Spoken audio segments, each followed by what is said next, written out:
The gentleman over there just asked a question about how a lay person select a master.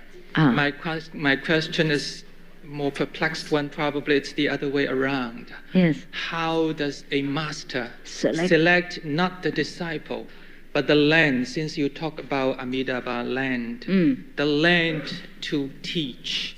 So my question is, since you speak many languages, and you've been around the world, how did you come to select the land Taiwan as your first seat of teaching? And what's behind my mind is the question you just mentioned. There are many masters nowadays functioning. And I must tell you honestly, as a lay person and also as a person who wants to think, say, perhaps I collect the knowledge, these masters, where they are today, and I make a study of the lands where they are located. May I find some clue? There are similarities between these lands, and there are logic behind why these masters select these lands. Thank you. Yes. You see, it depends on the sincerity of the people of that land. Yeah? Taiwanese people, they are very sincere, very pure in their hearts. They truly pray to God, to Buddha, to deliver them. Of course, there are some who ask for material comfort and worldly possessions, fulfillment of their worldly desires, etc. But Taiwanese people are very pure at heart. They have not been spoiled, ruined by much of the devastating civilizational influence. So they are very pure, yeah? And they asked me to come to help them. They asked in their hearts before I came. Yeah. Therefore, even before I went to Taiwan, many people had already seen me appear in their meditations. They hadn't meditate with my method. They just meditate anyhow, just sit there quiet. And they saw me come already. Therefore, when I came, they recognized me. So that means I have a lot of affinity with the Taiwanese people. It's easy, like that. Maybe in previous lives, yeah. But actually, the Buddha doesn't select anything. Well, it's just a kind of telling you something so that you understand, yeah? The Buddha comes according to the people's wish, yeah. All right? And what else, the question? What did you ask anymore? Is that enough? Yes, I was thinking of compare the lands. Master. Yes. Select. Uh-huh. For instance, I can probably relate that these lands probably there are more suffering or they're closer to hell than to a land. Understand. Yeah. Could that be right? Oh, that's why the Master came to earth, is that right? Is that what you mean? Oh, why not? It is because people pray. Yeah? People say to God, oh, please send someone to take us home. Pray to Jesus, please, won't you help us? Or pray to Buddha, please, won't you take us out of misery? Yeah? So the Buddhas, or so-called God, or the Jesus Christ consciousness, we send something, yeah? And it manifests itself into a body with nose and eyes and ears, everything, in order to have a direct talk with the people who pray sincerely in their heart and come and get them, one by one, group by group, nation by nation. They go and select these who are praying to that Buddha or to God power, yeah? Sometimes God sends many, sometimes Buddha sends many, sometimes they send a few. When I say many masters, I don't mean that many, please. Yeah, not that many. What I mean is that more than one or two, or about 5 or 6 would be the most. It couldn't be that many. You are not just going to go outside and bump into any master at any time. No, no, no. 5 or 6 as the most, yeah? Right, please come.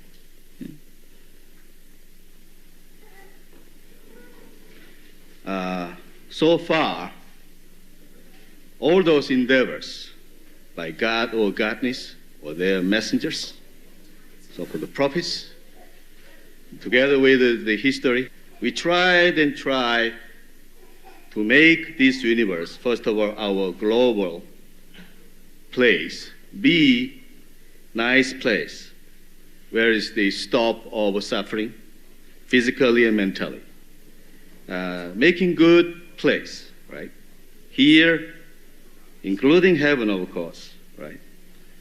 The comprehensive paradise, whatever, kingdom of God or place of nirvana, whatever, we tried.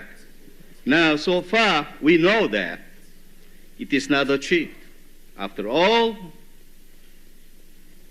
brilliant, almighty endeavors by God himself, or Godness herself, and all their messengers, all their brilliant leaders on this planet, all those brilliant organizations and nations, groups, rising and falling. So far, our world is now still incomplete, and perhaps we are now entering into the end of the history. We don't know, disaster, because most of prophets try to send us a message, sometimes not too happy one, sometimes a very warning one, that if we don't learn, if we don't behave correctly, then we would meet what we have created, wrong things, to get the last day of our human history.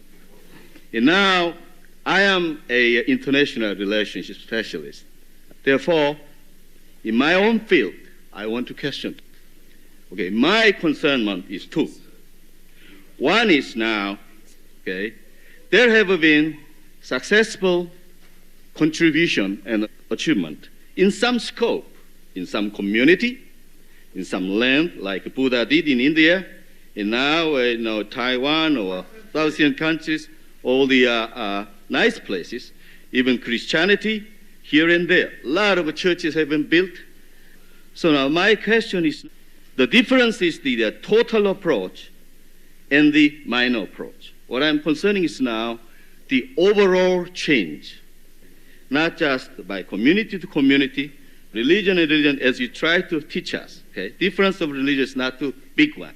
Difference of groups, not too big one. My concern is now the universal, global, total approach, means together with the majority of this human race, how we can or you can lead this human group, global group, to have this common happy world. It doesn't matter whether they are Christian or Buddhist, we don't care. What I know is now, enlightenment is to have this total and lasting world, sacrificing my little time or my little being or my little country or community. So that is my concern, how and when we would have that our word of truth or enlightenment. Second, my question is now, the future in terms of futurology. All masters try to tell us what would happen in the future, including Confucianist or Neo-Confucianism, Taoism, Yin and Yang, like the GI榎. Try to say what would happen. I don't care what would happen upon me or upon little group of nation. I care what would happen upon our human race, this globe. Mm-hmm. Whether we have a disaster like Nostradamus predicted, many people predict, like San Jose is now struggling through the earthquake like that, they say we will have a more disastrous one someday. So, could you kindly tell us how we can have this overall comprehensive and inclusive happy world, and when? Otherwise, when will you die altogether? Can you kindly tell us? Yes, I can tell you. Your first question is how to lead the whole humanity to happiness. Is that right? How to make them happy, the whole humanity? Well, global achievement, always like that person is perfect. Yeah, of course. But I cannot tell them what to do. I cannot tell all the people, all the politicians, all the presidents of all the nations what to do. They won't listen. So it's not a question of how to, it's how I tell them. It's difficult. No master has ever achieved this. Yes, right? We can only talk to a group, those individuals who sincerely want the truth, like you or the people here. That I can tell them. But my real question is, shall we meet the total disaster, or will we happily bless it? Paradise or hell in the future to our human race? Well, tomorrow, if you want.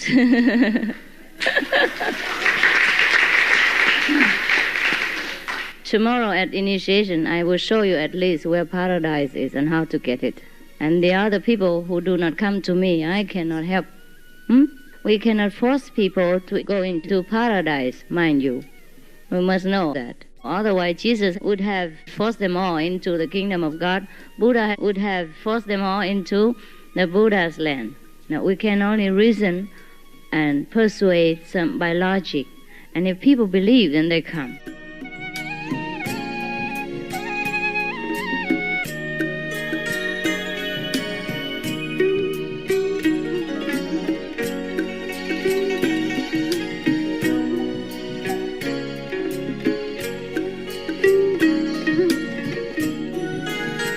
Tomorrow at initiation, I will show you at least where paradise is and how to get it.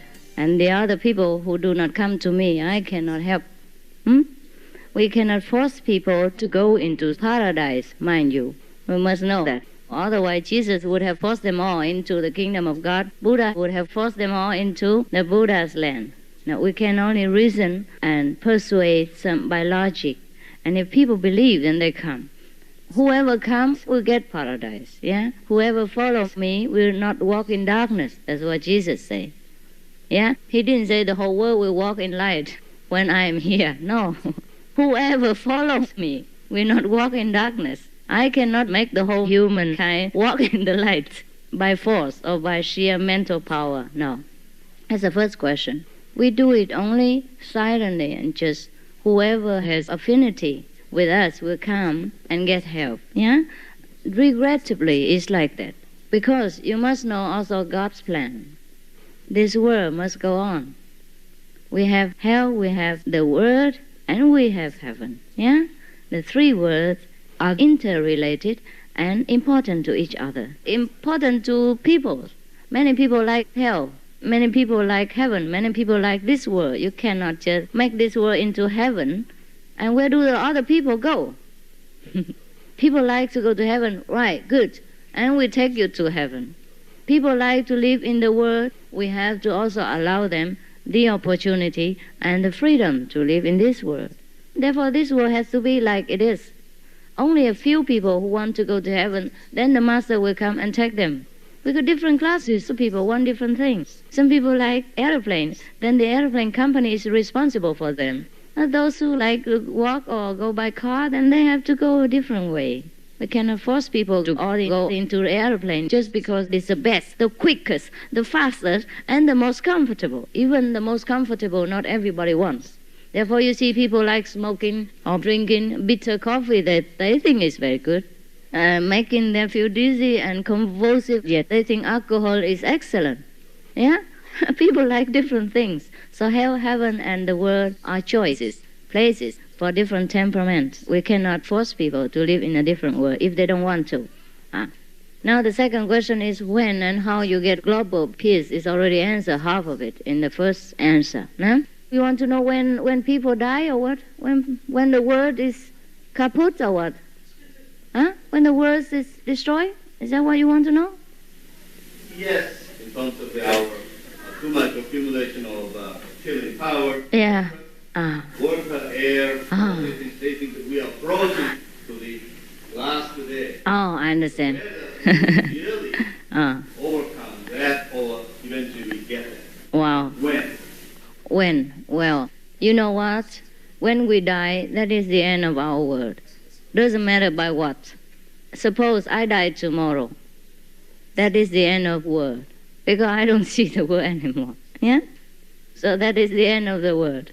So we no need to worry about the whole end. Because more or less we will end one way or another. Yeah? Sooner or later. Now, the question is, after the end of our world, or the whole world, what to do? Okay? So I have the answer, which is that we go to another plane, which is better. So we prepare from today. We prepare. Whether it ends for yourself or the world will end it all together, matter not. Matter not. We'll go to different place. That is a micro, individual approach. How to save the whole world, right? Well, they have to save themselves. You see, for example, I always keep telling people, I have the way to go to heaven. But if people don't want to go to heaven, what shall I do? Not everybody comes and listens to me like you. Understand? Well, again. You still like me to force them to go to heaven or come to listen to me? Well, not really, you said that we can question to the word, but in the enlightenment, there's no big difference between individual representation on the other world. Right. Or words, opinion. You will know that after you get enlightenment. You will know that. There is no fate. There is no world. It's all our own illusion. You will know that after great enlightenment. All your anxieties, worry about the world will fall apart. All right? You will look at the world in different eyes. Of course, you will be a good citizen still and try your best. You see, what we are doing now is also helping the world, yeah? Because when we meditate in a correct way and we radiate love and light, yeah, that will benefit many people. Because there are always people in this world who practice the light. Therefore, the world stays as it is now. If there is no one who practices the light and virtues at all, the world will become hell already long ago. So what makes the world different from hell is that there are many enlightened great saints in the world who radiate light and love and benediction. And what makes the world different from heaven is that only a few of these people and not the whole world. Yeah? When the whole world practices, then it will become Buddha then. But because the whole world is not practicing, so is the world. And it's not the hell because there are still people who are good and who are evil. That's the difference. And the world stays as it is. If you want to help the world, then we practice virtues, we practice the light. That will help somewhat. The end of the world or not the end of the world, I will not say. It depends on the heart and will of the people and the will of God. We do not know what is good and what is no good. For example, if a house is too rotten, too dangerous, unsafe to live in, would you still, out of love for antiquity, preserve it in that condition? No, you have to pull it down and make a new one. Or else you have to do something about it. Yeah? You put something up and renovate the whole thing. Similarly, in God's plan, we must know God's will. Whatever God wishes to do, that is correct. Anyhow, after great enlightenment, you see there is no world, no people, just light, just bliss and happiness. Everything else is just a shadow of that light. For example, I am here, my shadow is on the wall. If you destroy the shadow, it means nothing. You can put something behind my back so you don't see the shadow. And that doesn't mean the shadow is dead because it isn't there in the first place. It's only a shadow. I am here. The souls never die. whatever disaster or dying is only illusion. Don't worry about dying. I die every day, and I'm still living, and living well. I'm sorry. I do not mean to take your question as a joke, but I do not know what is the more serious way to answer you. I'm truly sorry. Thank you. All right, you can ask me more later. Thank you very much. Please, ma'am. I have a question about vegetarianism, and I understand, or it seems logical, why we don't eat meat or living animals, but why is it all right that we kill fruits and vegetables? You compare, you know, fruits have very little consciousness, and plants, 90% are water. The consciousness, very little. Of course, we should not pull grasses or kill plants without purpose, yeah? I mean, just by cruelty or without any reason. But we need to survive in order to know God. For that purpose alone, we have to eat some vegan food. If you can go without, then welcome. It's not all right to kill plants. It's just that we need it. Because meat is not necessary. Without meat, we could live by vegan food. But without vegan food, we could not live. Therefore, it's at least the minimum harm and the most necessary. We don't do it just because of taste or because of joy. It's just a necessity that is forgivable. The one who steals for bread is not guilty. Please remember the Bible. The one who steals for bread is not guilty. The same, if we eat vegan because absolute necessity, we have nothing else then. No meat now, what do you eat? You have to eat vegan vegetable. So that's the least, the most unavoidable thing. So that is not very guilty. Yeah. God is merciful. Master. Yes? I understand this way. You say the hell or the heaven exists. Each individual will create each heaven or the hell, depend. Right. So that means so many hell or so many heaven include the dog, the cat, can create for their own too. And I would like to understand either hell or heaven you talking about, is it the hell or heaven in each individual mind, or that's either hell or heaven after each individual die. So thinking about that, it's confused me about THUgsmåt luân hồi. In some case, like the Buddha say, some people after this life end, we will reborn in another planet, or we may reborn in this planet, but not more people, maybe a dog or cat or whatever. So that means in that kind of situation, there are no hell, no heaven, but they just reborn again in another planet. So how about, so they make me think hell or the heaven just matter different in another planet. Maybe some planet have a more happier in this planet, people call it heaven, maybe. So I would like to know that. You say the Buddha did not mention hell? Say about that, but I still confused. I don't know. Did. When talking about luân hồi, how about luân hồi? Luân hồi is the transmigration, the law of transmigration. After you die, you might transmigrate into another form of life. That is called luân hồi in Vietnamese. Yeah. Now, the hell the Buddha mentioned, yes, you go home and read the Earth Store Bodhisattva Sutra, Kinh Địa Tạng. Ở trong Kinh Địa Tạng, Phật có nói về cái địa ngục, sao lại không nói? Có nói chứ? Yes, I understand that. Okay, now, the hell is created in your mind, but is also outside your mind. Why do I say in your mind and outside? It is because everything is created by our own mind. But then we do not perceive that, and we think that it's outside us, and it causes us to suffer. And we still feel that we suffer very much from the hell or from whatever situation we create. But that is the trick of Maya.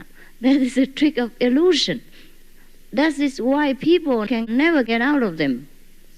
Otherwise, no need for Buddha to come. No need for Jesus Christ to come.